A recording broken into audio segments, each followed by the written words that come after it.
Have you ever felt just absolutely exhausted from trying to force yourself to change through sheer willpower, like you're just white-knuckling it? Well, welcome to this explainer. We're going to dive straight into a massive paradigm shift that explains why doing the right thing often feels so incredibly hard. We're stripping back the hidden mechanics of your daily actions to see the actual literal biology behind why we do what we do, even when we really consciously want to do something else. Listen to this. Give me 5 minutes, and you will never blame yourself for a bad habit again. That is a bold promise, right? But that's exactly what we're unpacking today. We're leaving the heavy guilt of failed motivation at the door, and we're stepping right into the cold, hard reality of biology.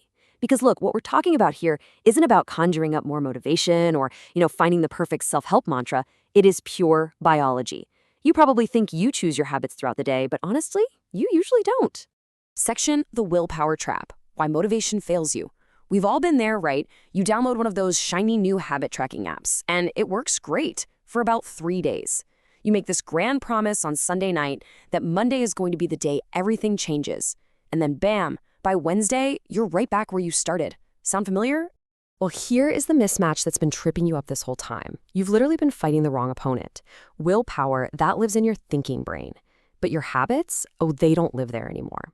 Once a behavior actually becomes a habit, it packs up and moves deep into your autopilot system. It goes to a place where your conscious willpower literally can't even reach it. It's locked away. So seriously, you need to drop the self-blame right now. If you've been calling yourself lazy or undisciplined or weak, actually scratch that. Just stop completely. Motivation was never the proper tool for this job anyway. You are essentially bringing a willpower knife to a biological gunfight. That fight is never fair, and it's exactly why relying on sheer effort just exhausts you before you make any real progress. Moving on to section, your biological autopilot, the true decision maker. Let's take a look under the hood at the hidden biological machinery that's actually calling the shots when you, say, find yourself mindlessly scrolling on your phone or grabbing a sugary snack at 3 p.m. Meets your basal ganglia. This very specific part of your brain makes the decision to act without even asking for your conscious permission. Checking your phone, reaching for that sugar, scrolling because you're mildly bored. You didn't consciously decide to do any of that today. Your basal ganglia did it for you. It is literally running your life on complete autopilot. And here is the truly incredible, maybe even slightly terrifying part about this.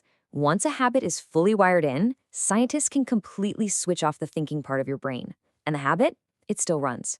Perfectly, completely on its own. It's wild to realize that this isn't some sign of weakness on your part. No, it is simply the raw, unadulterated power of neurological wiring doing its thing. Okay, section Anatomy of a Habit Loop, the 3-step machine. Let's break down the exact mechanics of how this biological loop operates every single time. Because, once you can actually see the gears turning, you can finally figure out how to operate the machinery yourself. Every single habit you have runs on this exact same 3-step loop. First, a cue triggers the behavior. Second, the routine plays out. That's the action you actually take. And finally, a reward locks the whole sequence in. It basically tells your brain, hey, that felt good. Let's remember to do this again next time. So every single time this 3-step loop completes, that neural pathway gets stronger and stronger. Think of it like walking a path through waist-high grass. The first time, it's tough. You're pushing through it. But if you walk that exact same path again and again, you trample the grass down. It becomes a dirt path, then a paved road, and eventually, it is a high-speed automatic highway right in your brain. But here is the really fascinating twist. Over time, your brain actually stops waiting for the reward to happen. It starts predicting it instead. It reacts instantly to just the cue. This is exactly why you get that intense craving the very second you see your phone light up, long before you've even opened an app. Your brain isn't just reacting anymore, it's predicting. And that prediction is what automatically pulls you right into the routine. Which brings us to section The Ghost of Habits Past. Why habits are never deleted. Let's clear up a massive misconception about what actually happens when you finally, quote-unquote, break a bad habit. Spoiler alert here, you don't actually break it the way you probably think you do. Here is what nobody tells you. Your brain does not have a delete button for old habits. It just doesn't. It just stops actively using them. So that habit you thought you finally beat 2 years ago? Yeah, it is still completely intact in your autopilot system. It's wired in, it's ready, and it is just waiting for a moment of high stress to bring it back online in an absolute instant. Now, you might be wondering, does your brain actually judge a habit as good or bad? Like, does it know that biting your nails is gross or that doom scrolling for 3 hours is a huge waste of time? Well, the biological machine in your head doesn't judge at all. It only asks one very simple question. Was this rewarding? Yes or no? The reality is that the wiring mechanism is identical for both totally destructive habits and highly productive ones. The exact same machine that builds a stubborn habit of biting your nails can build an unstoppable habit of showing up every single day for your life goals. The underlying wiring is exactly the same. It's only the input that matters. All right, section How to Hijack Habits. A smarter loop, not more willpower. So now that we actually know how the machine works, how do we change our behavior today? First things first, you have to stop waiting to feel motivated to fix a habit. Motivation was never the missing piece to your puzzle, understanding was.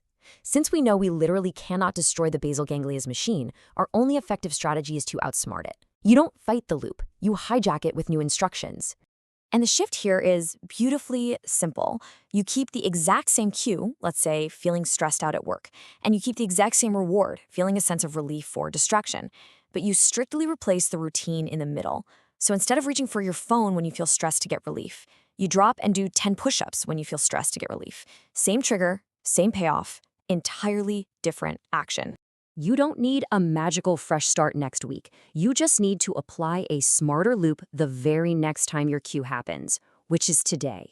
Keep the cue, keep the reward, just swap the middle. That is the whole shebang. Not more exhausting willpower, just a smarter hijacked loop. And you start today, not tomorrow, not Monday, today. Let's leave off with this thought. The version of you with better habits isn't waiting for motivation. He's just running a different loop. Remember, your future self isn't biologically different from who you are right at this exact second. They don't have some superhuman reserve of willpower that you somehow missed out on. They simply took the time to reprogram the machine. So the only question left is, what loop are you going to choose to run today?